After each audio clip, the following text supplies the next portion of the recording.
Welcome, I'm John, one of your hosts, and this is Gotham TV Podcast, Episode 4, Gotham Central. We're going to take a look at issues 1 to 10 of the Ed Brubaker, Greg Rucka comic series. I'm joined, as always, by my co-host. Hi, I'm Derek. I'm your other co-host. I just want to start off by giving a quick apology for a very nerdy, stupid mistake I made in the last podcast.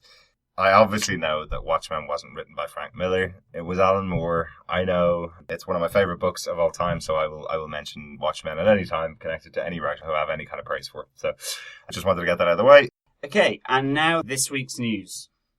Now for a City Watch news brief here on GCN. Last week was a big anniversary for fans of Batman and fans of Detective Comics with Batman in them, because obviously it was hashtag Batman75. And what that means is that it is 75 years since the introduction of Batman into Detective Comics. Yeah. And that was 1939, and it was issue 27. This is going to kick off a load of different events and comic releases and so on surrounding Batman over the course of the next year. People come at Batman through at different times, through different media. Absolutely. And so, for me, it was with the Batman TV show, Right. obviously, Right. the whole camp version of it. I remember that being on TV as a kid. Yeah. You've got Adam West there.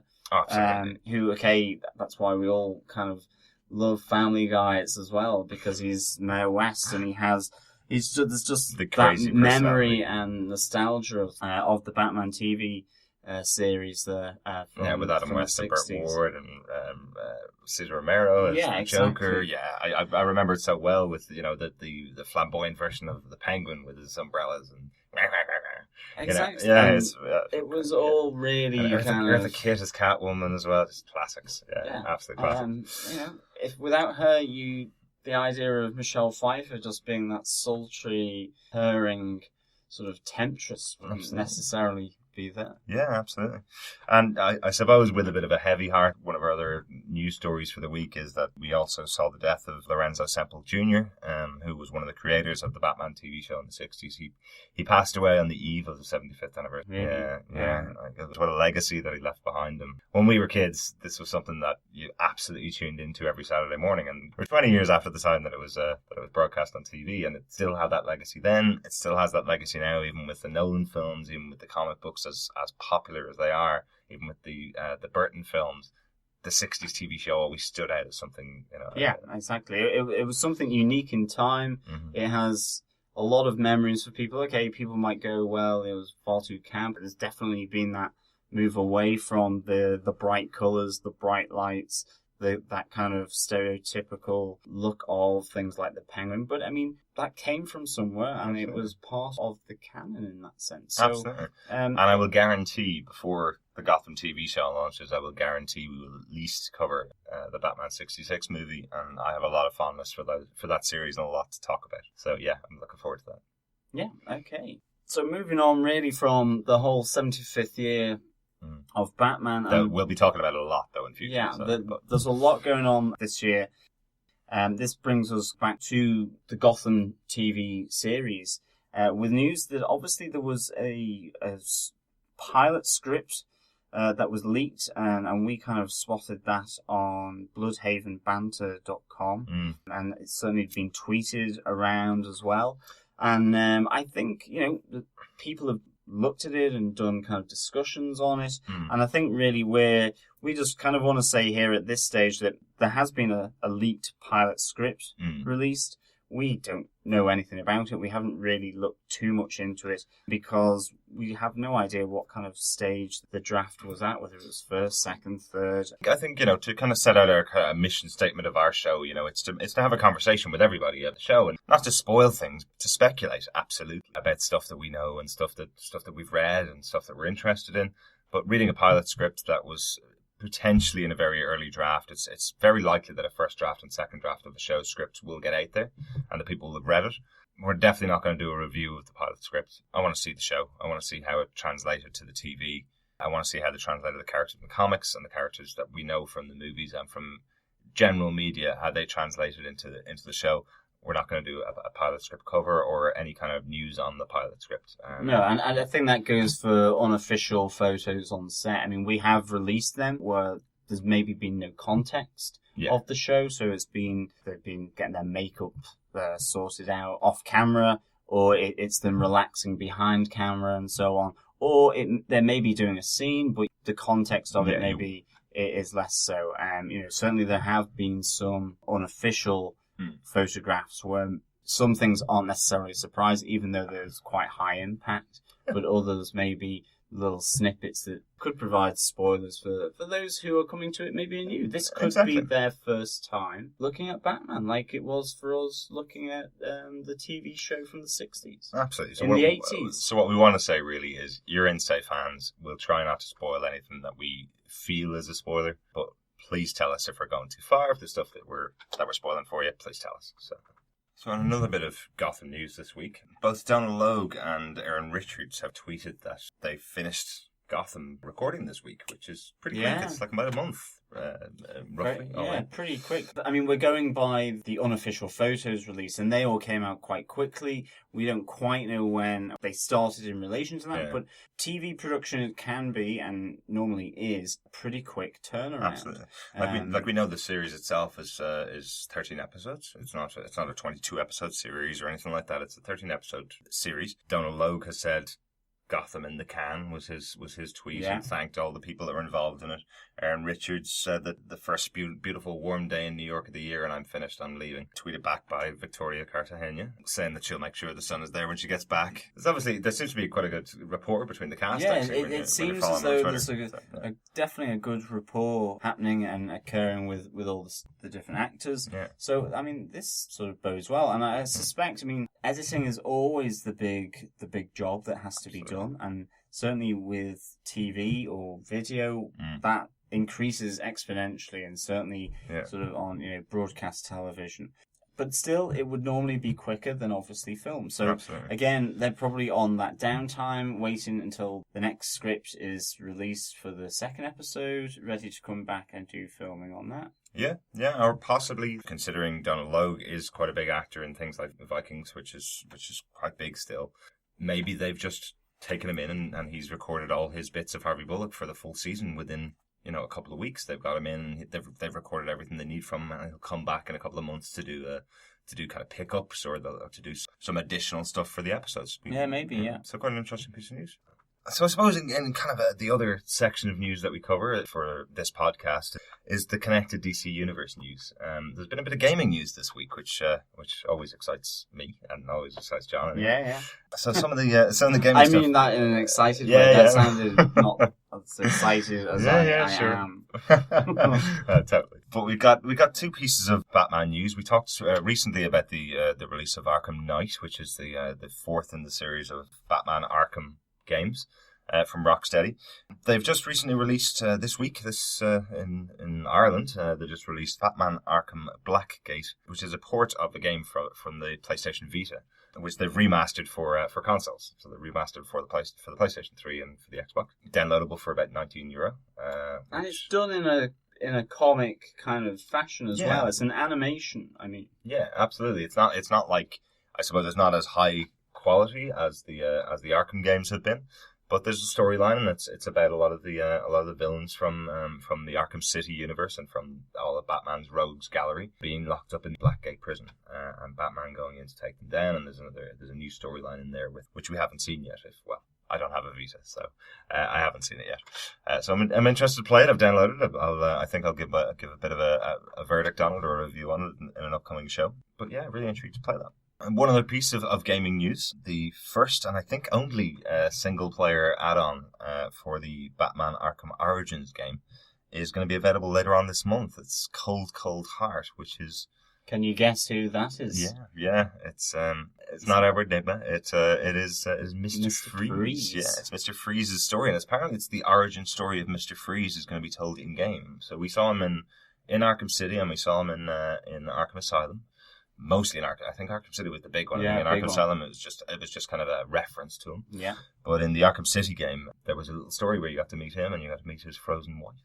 Yeah, it was really, really good, and this should hopefully sort of expand on that further. Yeah, and we'll put up the trailer for the game in our show notes. I think it's about 2 to 3 hour add-on playthrough time. Yeah, and I think obviously that ties in then quite nicely with, I suppose, what we're doing, the review of the first 10 issues of Gotham Central. Yeah. Because there is a little appearance there of Mr. Freeze. Yeah. There's 2 games there that are being released this year. I mean, there's so much Batman stuff happening this year with Arkham Knight, with these DLCs coming out for Arkham Origins, and obviously transferring from Vita onto PS3, PS4, is really good.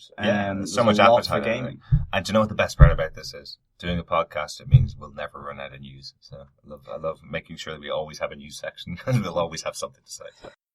In some other Batman 75 news, Bruce Timm, the creator of Batman animated series and some other big Batman animated movies, such as Batman Beyond, Batman Mask of the Phantasm, and also the big one, which was excellent, I remember, Batman Return of the Joker, has, for the 75th anniversary of Batman, has released a 2-minute animated short called Strange Days. And I think if people want to go and check that out, they can do that on YouTube. Yeah, so just search up Bruce Timm, Strange Days. Really good little short. It's just 2 minutes, but it's about the kind of style of Batman the animated series, which is something that I watched a lot when I was younger. Yeah. And, you watched loads as well, didn't you? So really good to kind of see Bruce Timm come back and do a little short for the anniversary. It's just 2.5 minutes. So yeah, and maybe there'll be some more of these little snippets then over the course of the next year, which will be really exciting and hopefully really good. Yeah. Of course, we had the situation where we had a little prediction, a little bet. Over here, we've had the Grand National recently, where Derek was a big winner. I won lots. I didn't win quite so much, but we had a prediction. It was during our episode 3 on our review of Batman Year 1. So it was the week beginning 24th of March, and Gotham TV were releasing a lot of official pictures of Donald Logue as Harvey Bullock. There was Cameron Becandova as Catwoman. Yeah, Alfred Pennyworth, obviously, John Pertwee, all being released. And then the only other one that was released then by the time we were recording was of the Penguin. Robin Lord Taylor as the Penguin. Yeah. And so we kind of were then said, well, we thought there would be on the Wednesday of that week, Thursday and Friday, that there would be 3 more official releases because there were 3 still big characters there to be released in the form of Bruce Wayne, Fish Mooney, and Jim Gordon. Yeah. I was predicting that it would be Bruce, Fish Mooney, and then Jim Gordon. Yeah. And I went for Jim Gordon, Bruce Wayne, and Fish Mooney as our final release because of the 2 weirder characters being Fish and Bruce. I thought they might leave those to the last reveals. You were, again, almost a bigger winner than I was. I got it completely wrong, so don't ever listen to any of my predictions because obviously... Well, there's a reason why you chose the order you chose as well. I know. Well, I chose them because I thought, well, Jim is the central guy that's being put forward. You know, it's about Gotham, it's about the police department, and Jim is central to all that. He's the glue that holds everything together. Exactly. So that Jim would be the big reveal on Friday, coming off maybe a more different, slightly weirder looking Fish Mooney, whereas your kind of rationale was that because maybe we haven't seen anything of Fish Mooney, it would be a big, so she would be kind of quite different from all the other characters, and that would be the big reveal. It does make it slightly sound like we think Fish Mooney is going to be dressed in a fish costume when we say she's going to be weird, but... My God. Oh, no. But we obviously we just don't know what she looks like. That was kind of the feeling. So you were right in part, and that evening, after we had literally recorded it, guess who was released, and it was Ben McKenzie as Jim Gordon. Yeah. So you got that right, but then unfortunately Bruce Wayne and Fish Mooney are still a big surprise. So she could still come dressed as a fish. Or possibly, but I suppose chips. To be fair, right? So what we actually I predicted was Jim Gordon was going to be the photo released on the day we were recording, and what you predicted was that Jim Gordon was going to be the final photograph released. So both of us technically got part of our prediction correct, right? Okay. Let's be fair about it. That's a nicer way of putting it. We were both right. We were both almost winners. And both wrong. But hey. So coming back to the TV show then, we have obviously a large announcement for the TV show, and that is that Riddler's This. Corey Michael Smith has been cast as the Riddler, and he apparently is only in maybe the first few episodes. That's what I've read on this, is that he's in the pilot, but there's not technically a pilot here. So maybe the first one or two of the episodes that he will be in. I can't say we really know him very well. I know that he's linked with Emilia Clarke of Game of Thrones fame. Yes. Whether he's going out with her or he's her dragon handler, we just don't know. But I think he's linked there. We know he's been in dog food. And, I correct myself. He starred in a film called Dog Food, where a dog goes missing close to a butcher's. Yeah, that was last year. That was only last year. That sounds very legal, gentlemen. I know it does. And when I was looking at some information on Corey Michael Smith, he was in Dog Food. Poor guy. Yeah, like he's a stage actor. Yeah, from what we know about him, he's a stage actor. Derek gets right to the point that it's a stage actor. I was meandering. No, that's all. But we don't know much about him. He's playing Edward Nygma, is pretty much the statement from the team. Not playing Riddler, it's very much he is Edward Nygma. So this is probably pre-Riddler. Most definitely, but I love the Riddler as a character. So Edward Nygma, brilliant. But I just keep calling him Riddler. Of course. But there's some great things they've done with Edward Nygma, where he's a police investigator and gets annoyed that the police aren't solving cases quickly enough. So that's why he turns into a villain, to create cases that they'll find even more difficulty solving. So is that the path they might take with Edward? Will he just be a bit part? Will it just be that's Edward Nygma, and he walks past in the background? We don't know. I mean, I hope not. I hope he becomes a more regular feature within the series. If indeed that's even correct, what's kind of been floated out there, that he's only in maybe the first episode or the first couple of episodes, with an option for a few more. I would hope that he's incorporated more fully into the show.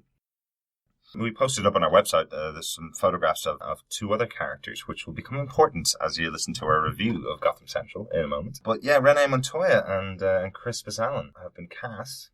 We've seen some photographs of them on set with Ben McKenzie, who plays our Jim Gordon. They seem to be on the steps of a relatively large building, and we kind of are assuming that it's the Gotham City Police Department, because there's an awful lot of police hanging around, walking up and down the steps.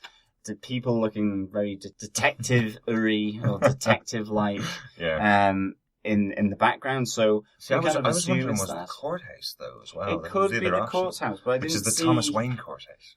Maybe it could be the courthouse. I was kind of, I did think that, but then I didn't really see anyone that looked like lawyers in the back of the shots. It all seemed to be police. That is true.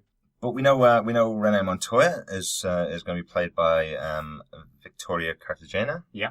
And Chris Bazalin is going to be played by Andrew Stewart Jones. So I'm really intrigued by the portrayals. Like we'll talk about it during our Gotham Central review, but they're two quite Gotham Central characters. Yeah, exactly. And again, another strange link for this week that seems to have occurred. Absolutely. It's like we planned it. It's awesome. It is. Yeah. It is very odd. I think that's all for the news. Is there anything else you want to add? Or... No, I think that's all. No other apologies for wrong information from last week? No, I know that is something that I didn't get quite right in the last episode 3, but I just can't remember it. I'll have to go and listen to myself again. So if anybody else has just listened to the episode and realises what John got wrong, send it in to us and you might get a batarang as a prize. You'll get a nice thank you letter. Yes, you might get a thank you letter. Okay, I guess that's it for the news. Just to make sure you know, there's definitely going to be spoilers for Gotham Central, all 10 issues that are coming up. If you want to read the books and then come back to us, go right ahead. If you're not interested about spoilers and you want to hear what we think and then go back and read the books, you can do so, but we will be spoiling everything about the first 10 issues.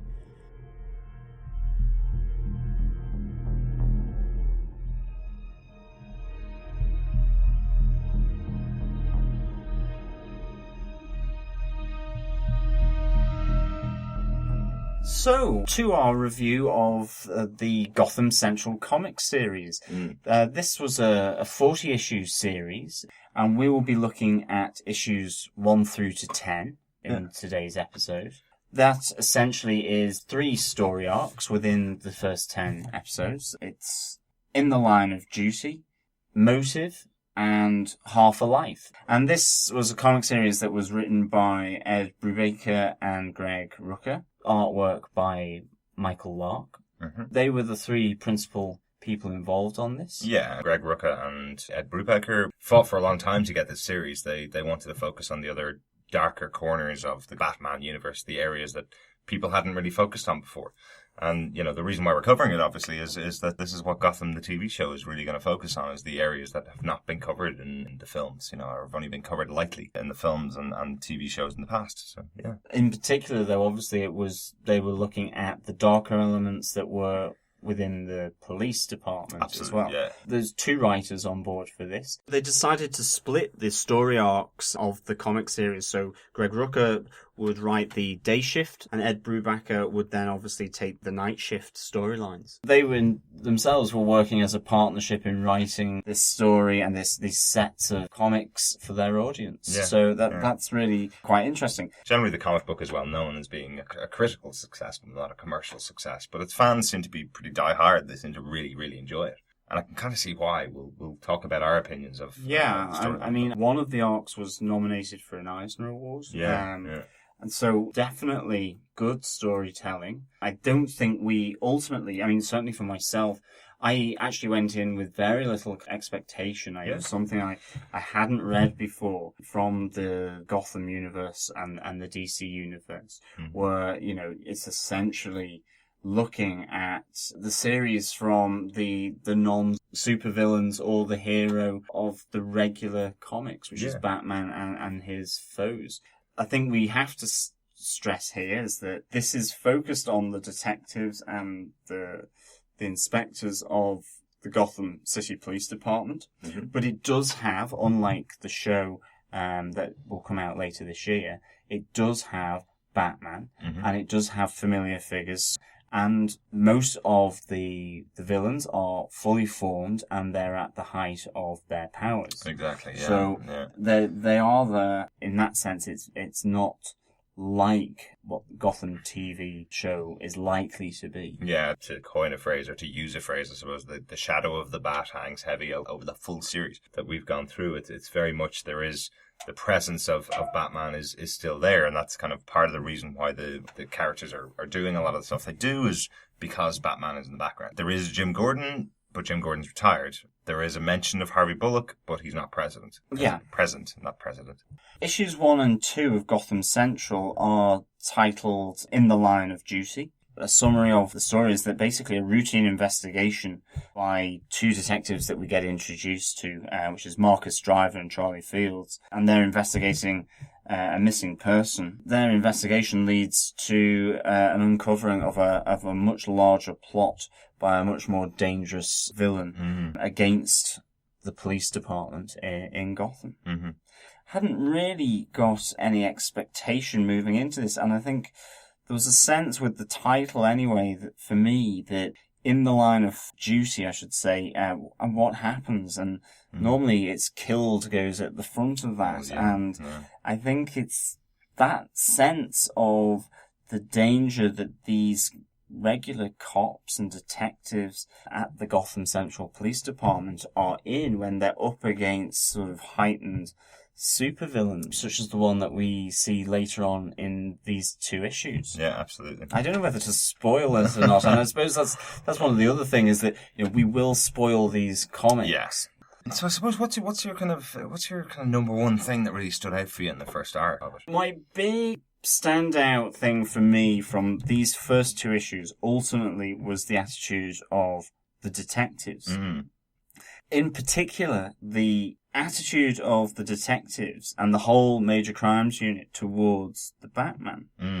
And you get this sense from Marcus Driver, who is one of the detectives that you're introduced to. He says, I want to ask you not to use the signal to let us handle this one ourselves. And it's this idea that they kind of don't want the Batman to be around. Yeah. It's a really interesting attitude. It's kind of like he overshadows them, he upstages them in doing their day-to-day job. And it's like, they can't close off a case. They're not getting any job satisfaction. Yeah. And it's maybe a bit demoralizing. Yeah, absolutely. Like I wrote a similar point down myself, just that they don't want to let the Batman do their job. They know when the sun goes down, their time is up. They know that the Batman's going to arrive, and he's going to just solve the problem. You know, if they encounter a supervillain or a person in a costume, and the Batman knows about it, he's just going to come out and take them out when it hits midnight. That's a really interesting idea to have in a comic series that is centered in a city that is synonymous with this hero of that city, which is the Batman. Yeah. This idea that, is the Batman a friend or foe? Is he a menace to the city, or is he the city's savior? And exactly. In some respects, for the detectives of the Major Crimes Unit, well, why bother turning up the next day, almost to an extent? Well, the villains could run the daytime, and Batman could just take care of them at night, is kind of the thing, And that becomes ever more present, and it becomes more heightened for these cops, because one of the things that Marcus Driver has to contend with is that he sees his partner, Charlie Fields, get killed by the supervillain in these first two issues. And that's one of the other standout things for me, actually, is this whole, the deaths that occur from, and Mr. Freeze. Yeah. Mr. Freeze. Victor Von Thrash. Yeah. He turns the cops into copsicles and the criminals into crimsicles. So it's, I think it totally stood out to me. That's my absolute takeaway from these first two issues, the brutality of Mr. Freeze. You kind of see him taken down quite a lot, making a lot of threats in the older Batman comics that I'm used to. He's the man that makes the threats. He's the man that freezes people.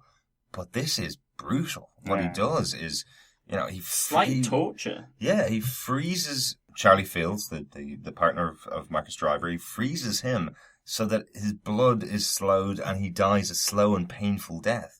They can't warm him up or else they'll kill him.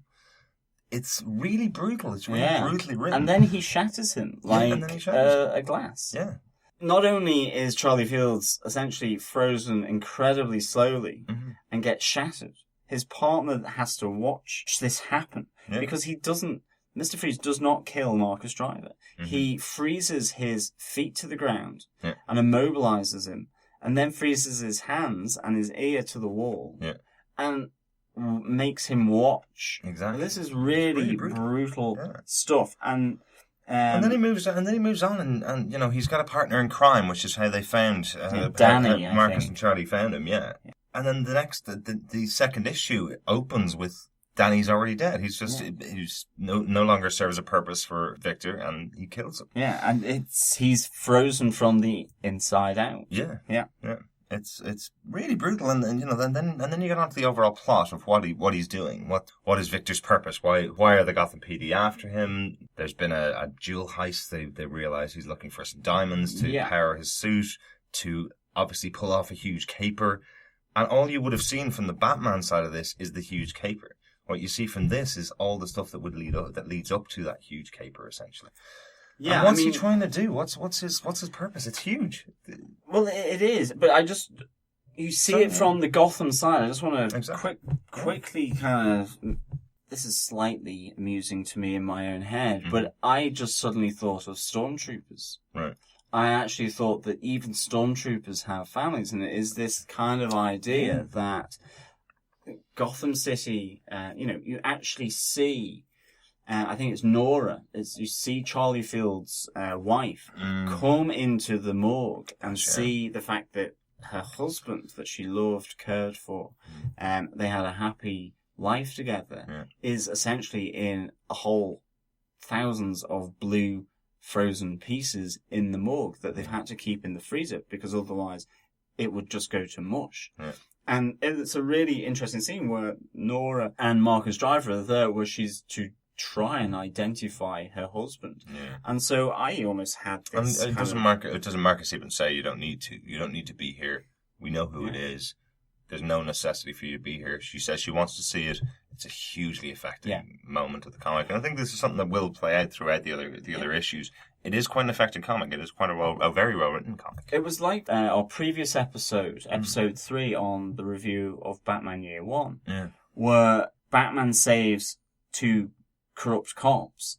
And he goes, even corrupt cops have got families. Yeah. And it's the same here. I got that whole sense of Stormtrooper where even the bad guys, all the good guys, just the regular guys, like these cops doing their job, investigating essentially a missing person. That's what they went out to investigate, was simply a missing person. Yeah. And Charlie Field ends up killed in a really brutal fashion. Absolutely. And his wife has the consequences of that to deal with. Yeah. And so I kind of got that impression. But going back to what you were saying previously about, what is it that Mr. Freeze is looking to do?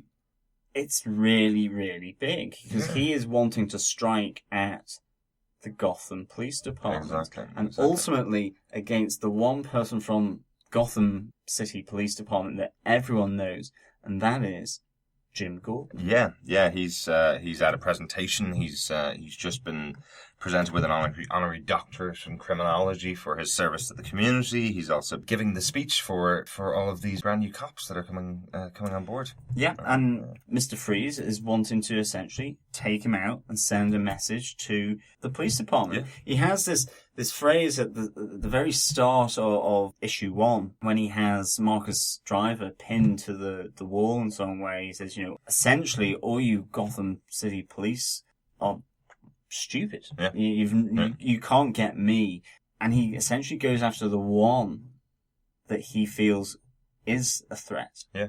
That can take him down. Yeah. But lo and behold, the thing that all these police and detectives who they don't want to get involved, the Batman gets involved. Yeah.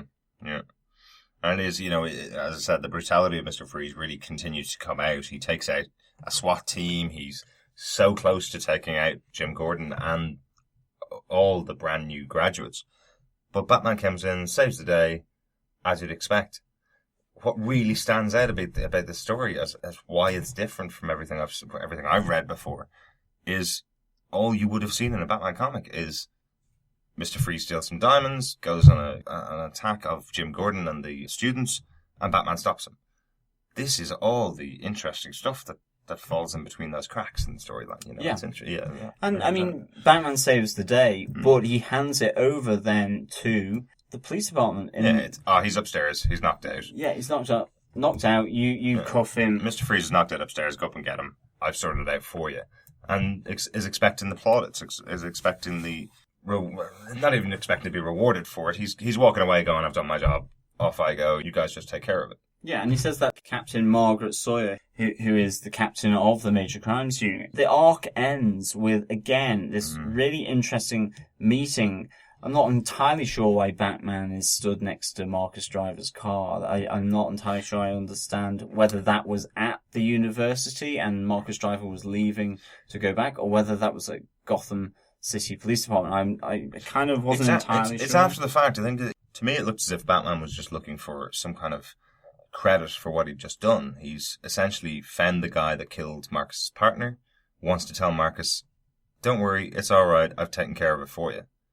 But Marcus has that reaction to him, which is, "Screw you, Batman. I wanted to take care of it myself," essentially. Yeah, basically. And he also has just found out from Montoya that the case that him and Charlie were on, the missing kid has been found dead and didn't make it. Mm-hmm. And he kind of just looks at Batman and goes, "Damn it all to hell, and damn you too." Yeah. And that's straight to Batman. Yeah. Batman then flies off. That ends issue 2 of the series and that arc. And it's a really different perspective for the ending of the comic strip to essentially be, "Damn you, Batman." Yeah. Damn you for saving the day, Batman. It was my job. Moving now on to issues 3, 4, and 5 of Gotham Central, and this covers the arc called Motive, parts 1, 2, and 3. And essentially this arc, which looks at 2 concurrent investigations at the Gotham City Police Department, it looks at Marcus Driver taking up the old case of the missing girl, Bonnie Lewis. And it also then looks at Sergeant Davis and investigating the criminal Firebug, who's on a series of arson attacks around Gotham. And it looks and charts the investigation of these 2 crimes. But also then there is developments within the case that bring these 2 separate investigations closer together. It also focuses in much more on the police in the major crimes unit of Gotham City Police Department as well. And you get a feeling of those cops doing their job and investigating crimes. In a sense, a police procedural aspect to it, but you get to know the cops and the detectives much more, and the interactions between them. Yeah, absolutely, and how they investigate a crime, I suppose. So, what we saw in the first arc was very much an investigation about Mr. Freeze, and how it was followed up, and how it was solved by Batman, essentially. The arc here is mostly about an investigation into a kidnapping and murder of a young girl. That's what it's mostly focused on. So You're seeing something that the police force themselves would be investigating.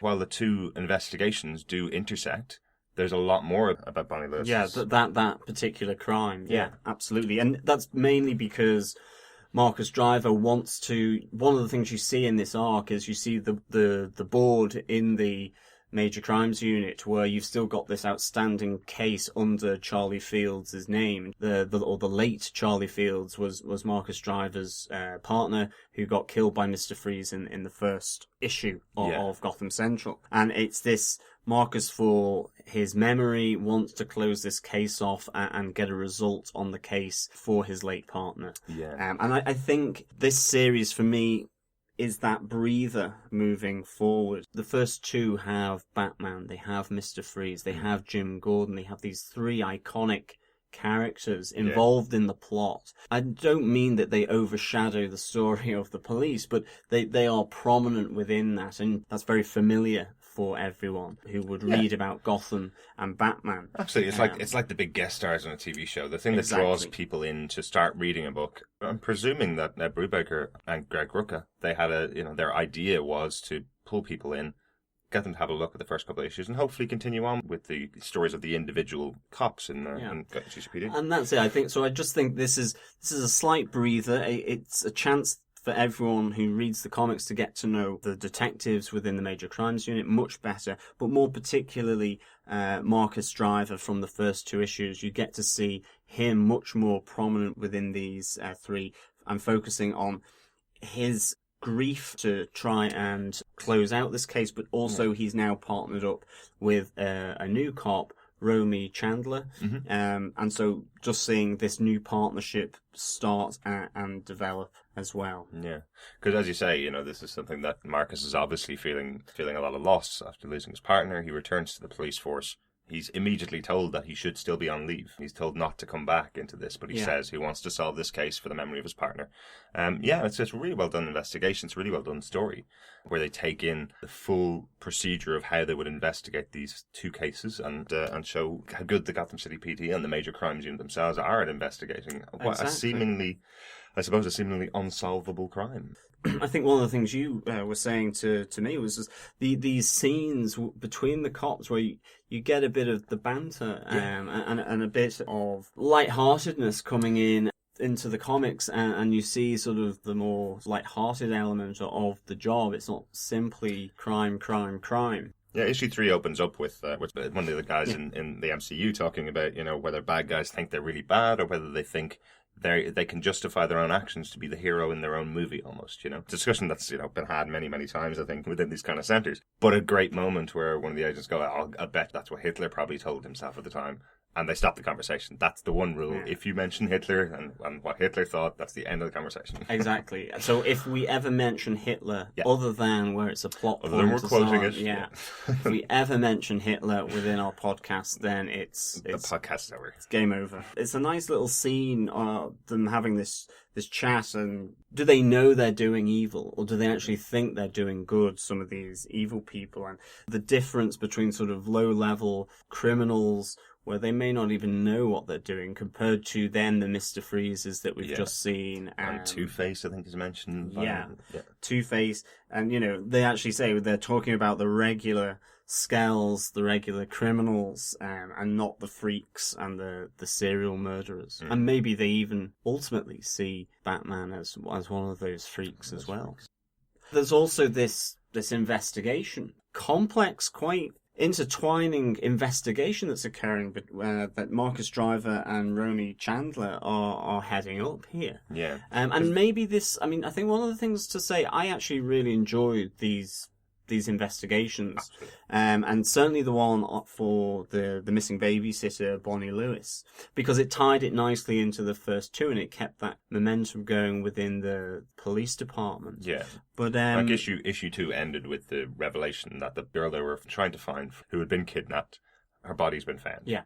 And that's kind of how the investigation begins. Potentially, I would say, and I could imagine it's not for everyone. If you like to have the big characters like Batman, or the big villains like a Mr. Freeze, then maybe this isn't necessarily your cup of tea. But I really like the investigation. I liked how it panned out. It wasn't just a straightforward one, and then it also brought together two different strands, which were really, really good, bringing in sort of a lesser-known villain, Firebug, as well. Yeah, absolutely. I believe he's appeared in other Batman media before, I suppose, but I definitely wasn't aware of him. But he's treated as such, which is quite interesting. He's treated as somebody that you might have heard of, you might not, very low-level villain. So the cops can't find him at first, and they're trying to work out who he is, and how long has he been off the scene is kind of the... Yeah, and this is primarily being investigated by Sergeant Davis, and essentially, and it's one of the great sort of artistic pains, I think, at the end of issue 4,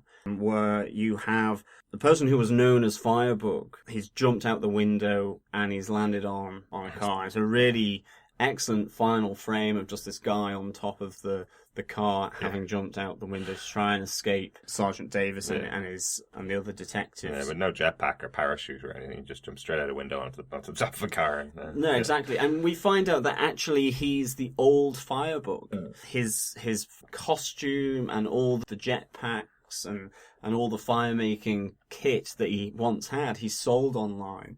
Yeah, to a collector. To a collector who also wanted to know, how does that gun work? Exactly, yeah, exactly. Yeah. That begins to sort of go, right, okay, we have the wrong guy here. We're actually looking for a totally new Firebug, someone who's taken up that mantle. We then come back to the whole investigation for who had killed Bonnie Lewis. And it started off as a kidnapping, and they essentially start to look for whether ransom's going to come, and no ransom actually does come, and then they find her body sort of underneath a big underpass in the city. Which again is quite a good little piece of art there, the panel where they find her body. It is quite an affecting piece, because you're thinking it's a young teenage girl who's been found dead, and it's really well drawn, I feel. They go through different lines of investigation. First of all, the mum and dad who have hired Bonnie to babysit for them, they go back and revisit them and their story. There's a homeless guy that lives in there. They go and investigate him, thinking maybe he's mugged her while she's been walking back home. Yeah, and there's almost a bit of a commentary on, a bit of a social commentary here. Yeah. Like, there's one homeless guy who lives in this neighborhood. He lives in the park, all surrounded by these really affluent houses and really well-to-do citizens. And everybody in the area seems to just be pointing the finger. It must be that homeless guy that you talk to every day. And it comes back to that whole Gotham, the city of contradictions and differences, where you have this incredible wealth personified by the Wayne family. And then on the other hand, you have next to that people living under underpasses, living in cardboard boxes in parks. Yeah. And it keeps just not making sense. They can't find out where it went from being a simple kidnapping and why it went from a kidnapping to ultimately a murder. Yeah. And it comes back to them under the underpass where they found the body. And I think Marcus He says the line, we need to come back to square one to find out. That's what my old partner would have done. I don't know what Romy thought of that, but maybe she felt slightly offended. Slightly upset. But, we need to come back, look over the scene again, come back to square one, see if we can find anything new that triggers off a new line of inquiry. Then they kind of come to this realization that where they are under the underpass is not square one. Yeah. This is actually square two. It's where the body of Bonnie Lewis has been brought to. Mm-hmm. And square one is wherever she was kidnapped. She's been moved, ultimately, and moved from wherever she was killed. She wasn't killed in that place. And the investigation starts to then refocus back onto the babysitter, the mum and dad who had hired Bonnie Lewis, because they suddenly realised that she was found with no money on her. Yeah, they were the last people to have seen her. They said they paid for the babysitting duties. This was one of the reasons that they pointed the finger at the homeless guy. They said he must have killed her for the money she got from babysitting. But they realised that it all stretches back to the parents. And all of a sudden, it's how did they get the body there? And it starts to intertwine with ultimately the Firebug investigation. And they set up it's an entrapment in a sense, I suppose, or a scenario where the old Firebug is there. With his arms in casts and so his legs in casts. At the police station. And they bring in the father who hired Bonnie Lewis into the police station. It's in a contrived situation to look at the lineup that they've got where the homeless guy from the park is in to see if he can identify him. Yeah. And as he walks past the original Firebug, instantly he goes, that's the guy who bought my costume. How did you find him? And it transpires that Bonnie Lewis was essentially snooping around, as all good babysitters do, checking out to see what these people have. Is there anything weird? And she comes across this secret compartment within the bedroom, and behind that is the Firebug outfit and the gas cylinders and everything. And of course, this has been big news because Firebug has been terrorizing Gotham, setting buildings on fire. And he finds out, and so instead of giving the wage that she was deserved, unfortunately, he kills her. Yeah. But he gets caught. Mm-hmm. He gets his just desserts. Absolutely. And that's kind of wraps up the investigation with a nice, neat little bow. And so Marcus decides now he's solved the crime.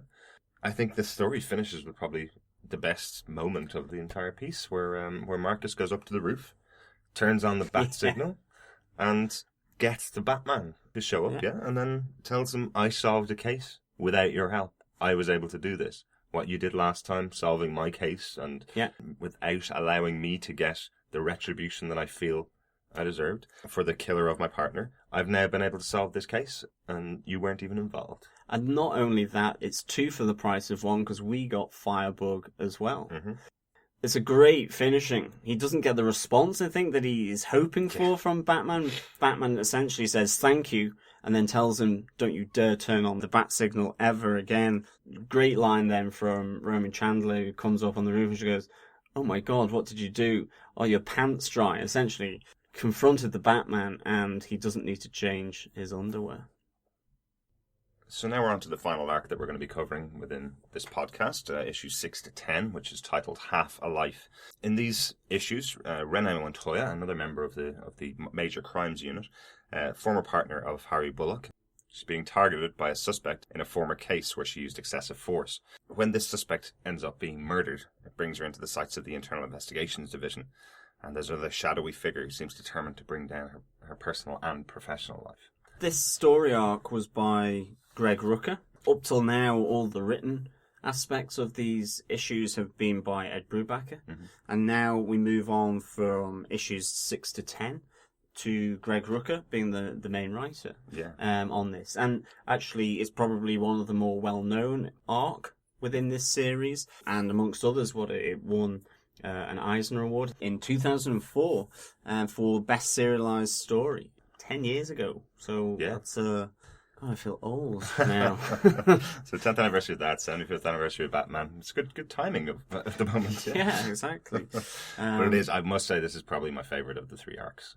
It's really good. It introduces us to Renee Montoya, as you said, but also her partner, Crispus Allen. Yeah. And these two obviously are in the Gotham TV show. Yeah.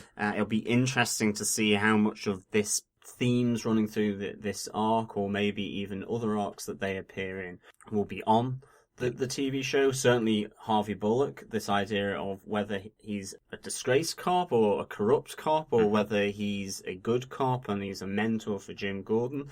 Does this hint from what you said in the opening there that, maybe he's not all that good and actually is fairly bent and corrupt? Just one thing I want to say. I know we put a spoiler warning at the beginning of this review section, but I have a feeling that some of this might be spoilers for the Gotham TV show. I think this could be an arc that could be lifted. Definitely. Yeah. Certainly, considering the idea that Ed Brubaker, DC, Greg Rucka thought that this could be a serialized TV show in its own right. Absolutely. There's a high chance that it could actually be part of the story within a story, or a main story running through the show. Yeah, potentially. Yeah. So, just in case you're really spoiler-phobic and you're not worried about being spoiled in the comic books, but you might be worried about being spoiled in the TV show, this is the one probably to skip. Yeah. As you get into issues 6 and 7, 8, and to the end, and 10, this actually becomes quite a heavy arc. Really, some strong themes are running through the arc. Yeah. But I love actually then, in hindsight, that you're introduced to Montoya and Allen. Allen being this kind of hard-nosed detective who really doesn't seem to like many people within the Major Crimes Unit or within any other department. They get fobbed off on by the robbery unit, by I think it's a Detective Lowe, to kind of take up this case that they've not managed to close out. They potentially think it's the Catwoman because it's a robbery, but it's actually $10,000 worth of lingerie have been stolen, and I kind of enjoyed that light element right at the start, this idea, they're expensive jocks and knickers, like they really are. Whether they were even briefed about that case, or whether they would even nick as the actual suspects, which they do. They solve this case very quickly, and it's not the main theme, but it's just the fact that lingerie can cost $10,000. That's serious. That's serious cax. Serious amount of wedge, absolutely. The other interesting thing that you find with Detective Lowe, then, from the robbery unit, is just this idea that the MCU, the other units within Gotham City PD, think they're kind of snobs. And he calls them MCU snobs, hiding behind the bat. You kind of get this sense, and it develops from what the personal problems that the Major Crimes Unit have with the Batman solving their cases. But then you see the office politics, whereby every other unit within the police department actually think, well, you guys can't even do your job. You hide behind the bat. The bat does your work. Yeah. You don't do much at all, almost. And that kind of nasty office politics. But I think it's an interesting development on purely personal problems that Marcus Driver has with the bat closing out that case. But one of the things we kind of find, actually, and it introduces us to the main story arc of this, is that as they're investigating this lingerie robbery, and you then start to see that actually Montoya seems to be being followed, and there's a car across the road taking photos. You suddenly see that they're being followed, and it ultimately comes out that this comes from a previous case where she took down a criminal mob member called Lipari, and he has tried to actually kill her at one point when she was giving evidence in the box, so there's a real tense situation there. But this PI has been hired by Lipari to just follow her, get information on her, it would seem, take photographs of her during the course of the day. And I think Lipari's crime was a nasty one. a rape case. They say the Easley rape case. Yeah. So he's a nasty bit of work. Absolutely. So yeah, one of the things I really like about this, you get lots of details about Renee Montoya and about her family life. You know, it starts where we have a meal with her parents, where she goes over and is again treated to the conversation that many people in their late 20s, early 30s get from their parents, which is, when are you going to get married? When are you going to find a nice man and settle down? Yeah, when are we going to get grandchildren? And you kind of like just, your heart sinks. Yeah. So she's from an immigrant family. Parents are strong Catholics and have a firm belief. And she makes the point, or makes a point in the conversation, why don't you ever do this with my brother? Why don't you ever have this conversation with him? As if this is the 100th time she's had this conversation with her parents. Really good bit of interplay and finding out more details about the character. And it ultimately becomes a really big setup for what happens next. So the PI that's been following her delivers some photographs to her house, and they are of her in an embrace with another woman. This obviously is a bit of a shock to that Renee's been caught on this. Because she's closeted sort of to her family. Yeah. She's closeted in work, and all of a sudden, through the post box in her apartment, she gets a brown envelope with 2 photos showing her in an embrace with another woman, having a loving kiss after a night out. Yeah. And then suddenly a knock on the door. Internal Affairs shows up at her apartment. Detectives Esperanza and Conway are the 2 guys.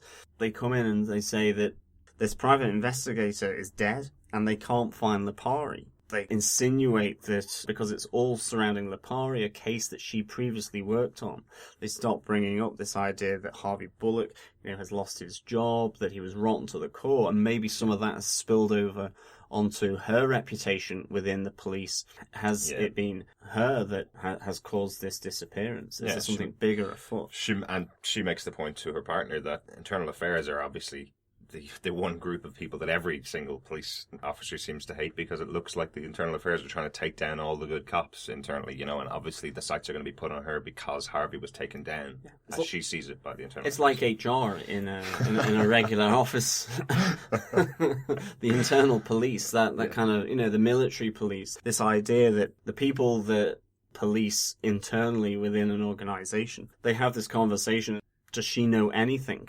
She's not necessarily a suspect at this time, but does she know that she was being followed? She does because of the photos, but that's the only reason. Exactly. But then all of a sudden as well... Yeah, she gets into the office and these photographs have been plastered on the bullpen billboard for everybody to see. All the police are now aware of her being a lesbian. They all have their jokes. It's a very male-orientated working environment, and they're very critical, I suppose, and it's suddenly a huge thing. She's outed in work. And actually, it leads to a really interesting moment within the panels between her and the captain. It's integral to the storyline. It's not put in there for a shock value. Yeah. It is a shock within the story, but it's relevant for the story. And it provides for me one of the real standout moments on, I think, page 6 it is, of issue 7, where she's in with the captain of the MCU, and they just have this discussion about the Internal Affairs, about Lipari, because obviously there is an implication that Internal Affairs have also been tracking and keeping tabs on Renee anyway, following the Harvey Bullock incident, which I think we don't really know what that is at this stage. The captain wants to just offer some advice to Renee that, the next steps that she makes will be important for her in the future. Yeah. And it comes a real powerful moment from Montoya then to the captain. The captain does not know anything about what she's been through in relation to the fact that she comes from an immigrant family and potentially all the problems that can occur there. Yeah. That she has overbearing, sort of very religious mother and father, and that ultimately she is hiding a secret from them. This spreads out and widens this whole issue of being outed within the office to a much more personal level, a private level, that the battles that Renee Montoya has had with herself and with her family, as well as in work, about being a lesbian and wanting to be just accepted, but having to be in the closet. And I think the point you make about her having very few friends or not liking very many people in the police department is a good one. She's kind of got Crispus as her partner, but it's only a very new partnership, so she doesn't have anybody to trust in the office. She does kind of fight back against everybody else's criticism and just kind of trying to ignore it, but it's very difficult for her to find someone to turn to talk to about it within the situation. So it leads to a great moment between herself and Crispus where he essentially sees this as a new case that he wants to solve to help his partner out. He goes on the investigation of the death of the PI, totally to ingratiate himself with Renee Montoya, who he totally trusts. He totally believes in everything that she's done, and he makes the realization that somebody's obviously targeting her and wants to take her down. So he realizes that he's going to have to help her out. It doesn't matter to him that she is gay. And that's a really important, solid support for her, because things from then get worse. Yeah. Because the same photographs are sent to her parents. Yeah. And she's back home and she gets a knock at the door and it's her brother.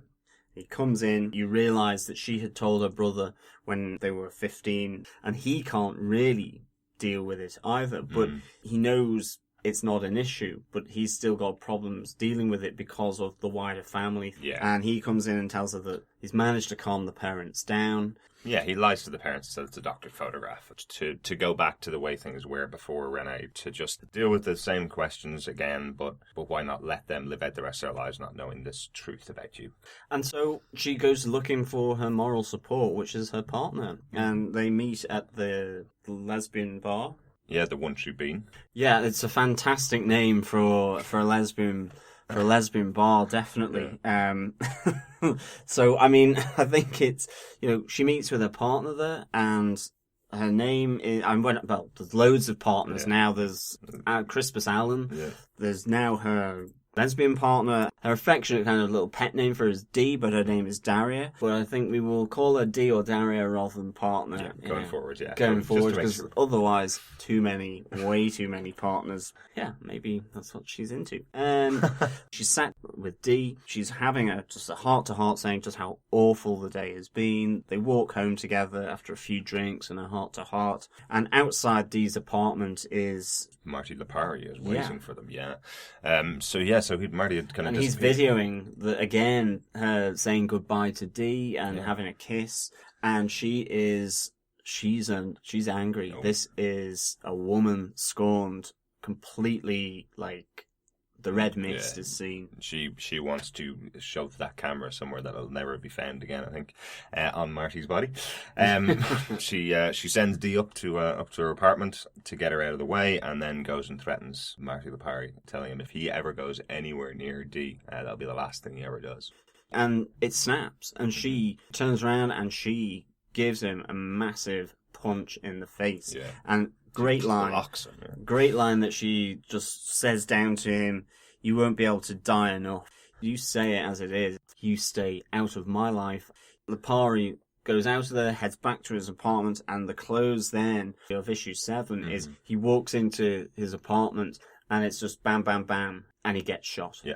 And you pick it up then in the next series of comics where the MCU have been called to this murder of Lipari. Yeah. The gun used is Renee's. Yeah. And it's how has this gone about? Because earlier in the panels, it's quite deliberate, showing her putting her gun into her safe in her apartment before she meets with Dee. Yeah, I love this section because, again, they set it up quite well that even as a reader, you kind of start to question Renee yourself as to whether she is the murderer. It's set up quite well that it's not, perhaps Renee went on afterwards and just took Lipari out because of all the things that he's done to her and is starting to destroy her life. Maybe she did take it out on him. I think that's really well set up. Yeah, I mean, nothing is crystal clear about Renee Montoya. You are not entirely sure whether, because of the insinuation with Harvey Bullock and with Internal Affairs, there is a lot of insinuation that maybe she's not on the level, and that she is hiding sort of more devious or corrupt elements to maybe the criminal underworld than any other cop would have. And I mean, ultimately, it comes back to Internal Affairs at her door because there's been this murder. So now you have the PI dead, Lipari is now found murdered, and essentially Internal Affairs bring her in for questioning and find that her gun is at the scene and she has a bag of coke in her safe. And so it looks to be playing out as some kind of drug gang kind of war or retribution, as well as just pure vengeance for Lipari, having tried to kill her in the initial rape case, but now with this whole outing at work, there's too much coming out about her and linking her to sort of maybe taking revenge on what's happened. Yeah, and I are very much looking at it almost as an open and shut case. Yeah. Once they bring Dee in and interview her, and Dee says that there's been an altercation between her and Lipari, where Renee hit Lipari, where she threatened him with death. Instantly, that from Internal Affairs, that is, she's done. Yeah. We know what happened to her.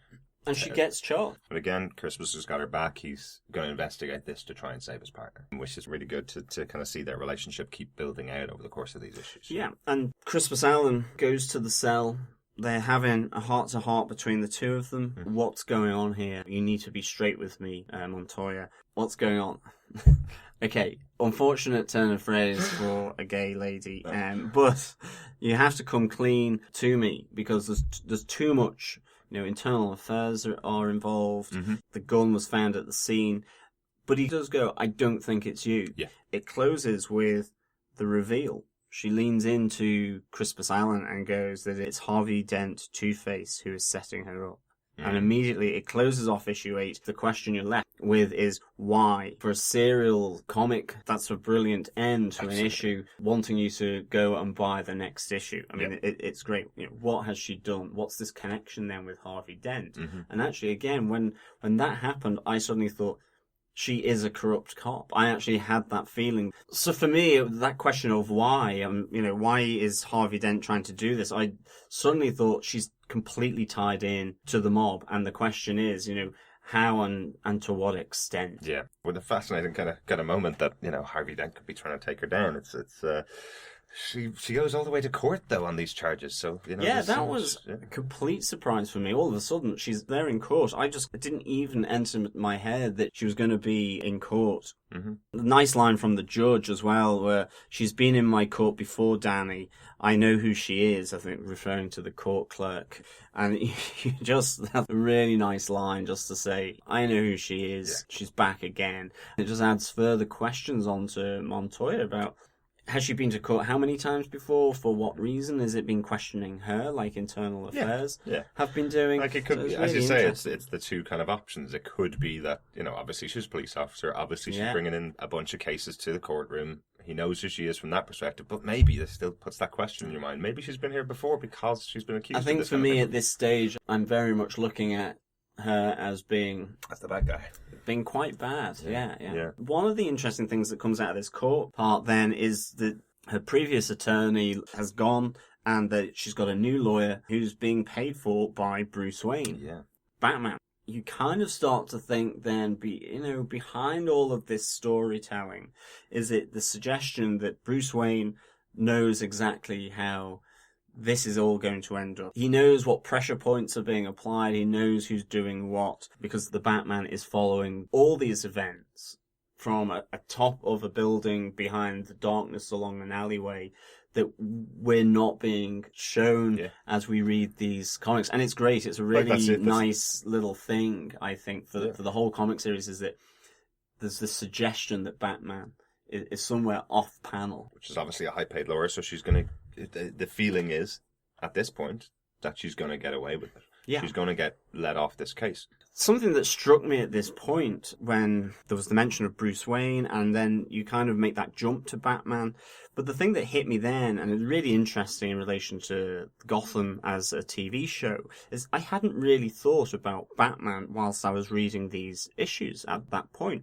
The story is so engaging, it's so laced with Gotham and the idea of Batman comics, talking about Harvey Dent, talking about Harvey Bullock, all these different things, but the story stands up on its own. Absolutely. And I had forgotten about the whole Batman in that sense. We're 3 or 4 issues into this arc. Yeah. 3 issues, I think, of the 5 issues. And we're in the 4th issue, and it bodes, I think, very well for Gotham TV that, as long as they're putting out really strong storylines based in Gotham, centralized on Gotham, with the history and the canon around it, that question that has been posed, can such a TV show cope without the Batman. I actually think it probably can. I think it steps up to that question of it. Yeah. And that, absolutely. As long as there's well-written stories, well-written characters, I think we can be assured that there's enough story to tell within Gotham without using the Batman. I suppose. Even with just that one simple mention that Bruce Wayne has hired the lawyer, that the bad guy, Harvey Dent, decides now, because she has a lawyer hired by Bruce Wayne, that she's going to get off the case. So all bets are off now. He sends in his guides to kidnap her, and she is taken back to Harvey Dent's lair. Just a really quick aside, Crispus Allen now gets a new temporary partner because, I mean, it's so obvious that Renee has done something serious has happened here. She's gone to court, and her name is Josephine or Joe McDonald. And I love this because in a few of the panels, Crispus Allen is getting her name wrong, and he's just purposely forgetting, and he's calling her Mackenzie. And I just thought, considering this group of comics are on Ben McKenzie's Twitter feed, it's part of the reason why we're doing these different arcs and the series of Gotham Central, that actually within it there is this Joe Mackenzie, 10 years ago they predicted that Ben McKenzie was going to be the star of a new series. Yeah. It then moves quite rapidly from issue 9 and issue 10 to Harvey Dent's lair. There's I have to say, the depiction of Harvey Dent in this is probably one of the best depictions I've seen. Yeah. He is maniacally crazy. There is absolutely that sense of Two-Face. The flips on a dime idea is just omnipresent in everything he says. He seems to be such a normal person that's interested in Renee Montoya. Little weird, and then suddenly he flips completely, and he's a hugely threatening person because both personalities are playing off against each other. Yeah, and they do seem to know one another, and he's protective over her as well. And you're kind of going, what is the relationship? It brings it back. Is it a professional one because he is, he's set her up within the Gotham City Police Department, or is it more personal? And we find out it is personal. In fact, Renee had actually been challenged by Harvey Dent before, and she used her knowledge of Two-Face versus Harvey Dent. She used that to play the two sides of his personality off against each other. To convict him, basically, in another case, yeah. Exactly. So because of this, Two-Face and Harvey Dent have both become, as the one person, they have both become obsessed with Renee Montoya. And he's decided on this whole plan to destroy her professional and personal life so that she has absolutely nothing to go back on, and she will spend the rest of her life with him. He is her safe harbour, basically. Yeah. He wants her to come, and he wants to care for her and look after her, and so on. There's a real, emotional heart that, in terms of for Harvey Dent, but for Two-Face, it's almost Harley Quinn to the Joker. He's seeing this girl here, and then for Harvey Dent, it's just the love of his life. And it's a really interesting development that they have, because Montoya's kind of almost sickened by this. And she says, especially because she says the way that he's created this destruction of her life. Murdered people. Yeah. And it's that the way that she's just destroyed her personal life is by finding out that she's a lesbian and leaking it to everybody. Yeah. So she challenges him on that. How am I supposed to be your partner for the rest of your life when I'm a lesbian and you know this? Yeah, you've shattered my family, you've killed my career, I've got nothing left. And Harvey replies to her, you have me. And it's that point, and it's the great thematic point, I think, of this entire arc. Harvey says, you've been living two lives and I've broken them down, the wall between both of them. Those two lives of being gay but acting straight, and being a cop, but also having this affinity with the criminals in the way that she had, which brought down Harvey Dent. It ties in with the title of this arc and the main protagonist, which is Harvey Dent, Two-Face. Yeah. Really interesting. It links these two people together with their two lives. Yeah. Really, really well, I think. Yeah. But it's the start then of Renee Montoya going, I hate you because of this. Yeah. I never wanted anything more. You've destroyed everything. Yeah, whatever about spending the rest of their fairy tale life together. They probably spent about 3 minutes together before she wanted to kill him. In the meantime, you have this scene where Crispus Allen is trying to light up a cigarette in the corridor at the police department. You could tell this was 10 years ago. Yeah, and exactly. And he thinks he's talking to Detective Crow. The lights are out, and they're kind of discussing the case, and where has Renee Montoya been taken to? How are they going to find her? The corridor's dark. Asking all these different questions. He's asking Crow, will you just turn on the light? And guess who? He looks around and it's Batman. Yeah. And Batman's flown out the window. Crispus Allen is there chasing after him and it's like, get in the car, follow him. What's unraveling is Harvey Dent's Two-Face is taking over because Renee Montoya has said, you have completely destroyed my life, and looks at him and says, do you not realize I am a lesbian? Do you really think I could come to you? You can't look after me sexually because I'm a lesbian. I have my other partner in the form of D. And that's when he goes completely Two-Face, flips out and says, I'm going to kill her. Because then you will have nothing. So this leads into a fight between Renee and Harvey Dent. So while they're fighting, it looks like Harvey Dent's about to kill Renee. It becomes more physical. Yeah, much more physical, yeah. Not in the way that Harvey Dent hoped, I presume. But here arrives the Batman to save the day. But it becomes another great conflict between the police and detectives and Batman, because she wants to kill him. She goes, he will just escape in 2 to 3 years' time. He'll try and do it to her again. And Batman that is not acceptable. Either Dent killing you, and I've saved you, or you now killing Dent, and that's not acceptable to him. But I think she has a point. It's the worst penal record in America. Yeah. Criminals never seem to stay locked up for too long in Gotham. Yeah. But that's not how the bat rolls. So no. Yeah. It's that he never kills. Yeah. But Harvey Dent has done one thing for Renee. He has broken down that wall between the two sides of her life, and she can no longer go on just accepting this and going back to the old life where her Catholic parents tell her what to do and ask her constantly about kids and family. So she goes to break the news and talk to her parents and finally tell them the truth. Yeah, with Daria sat out in the car waiting for her. Yeah. It's very emotional end to the arc. Yeah, it's a heartbreaking scene when she comes back and tells Dee what's actually happened. You'd assume that a story like this, which is, a really well written story about a coming out in a really difficult situation, you would assume it was going to end with her parents, they'll work through it, it'll be okay. But it's very much she comes back to Daria and says she's been written off. Her parents don't ever want to see her again. Her dad doesn't say anything. Yeah, her father has just shut down completely, and her mother has said she only has one child. Yeah, and she will burn in hell, and it's just awful. But it ends still. It's really emotionally charged kind of set of panels in the comic.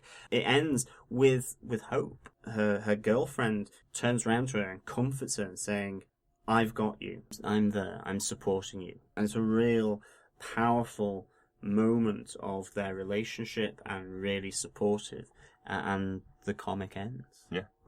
And so does our reviews of the first 10 issues of Gotham. I've really enjoyed Gotham Central. Absolutely. These have been really good issues. I'm a comic book fan. I've read hundreds, if not thousands, of comic books at this stage, and this is one that just passed me by. I'd never read it. Yeah, I'm delighted this has given me the opportunity. There's been really 3 arcs, 10 issues of the comic that have been really good.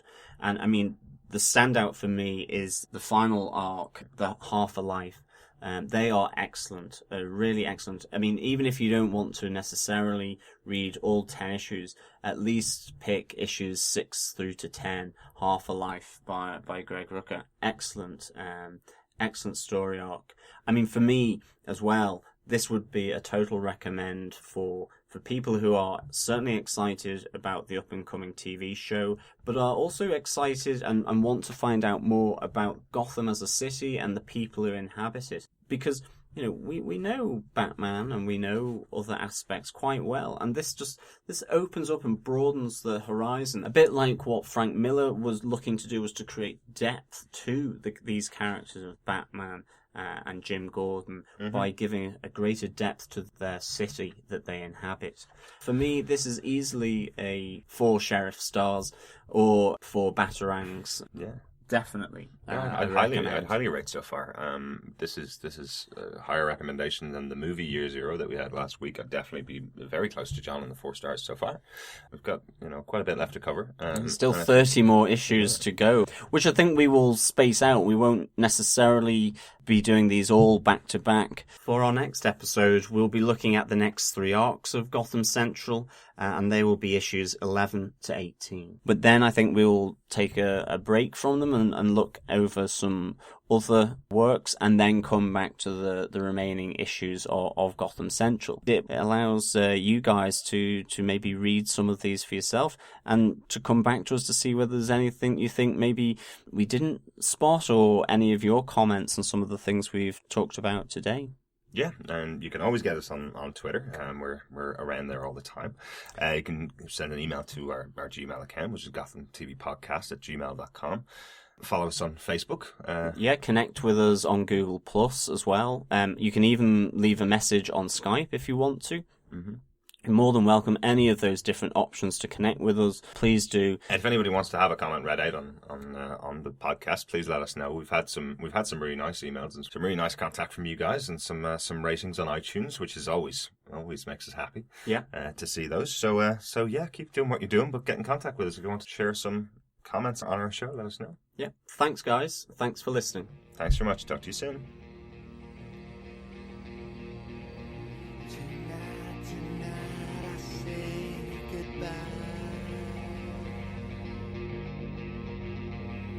To everyone who loves me, stick it to my enemies tonight. Then I disappear. I'm joined as always by my co-host. Hi, I'm Derek. I'm your other co-host. I just want to start off by giving a quick apology for a very nerdy, stupid mistake I made in the last podcast. I obviously know that Watchmen was not by Alan Moore. It was by Alan Moore. I did it again, you see. I'm constantly making the mistake. I obviously know that... I obviously know that Watchmen wasn't written by Brian Michael Bendis. Hilarious. One more time. Although I made a mistake, which I can't even remember now. And one more time for the editing. Yeah, but this is kind of even with just that one simple mention that Bruce Wayne has hired the lawyer, that the bad guy, Harvey,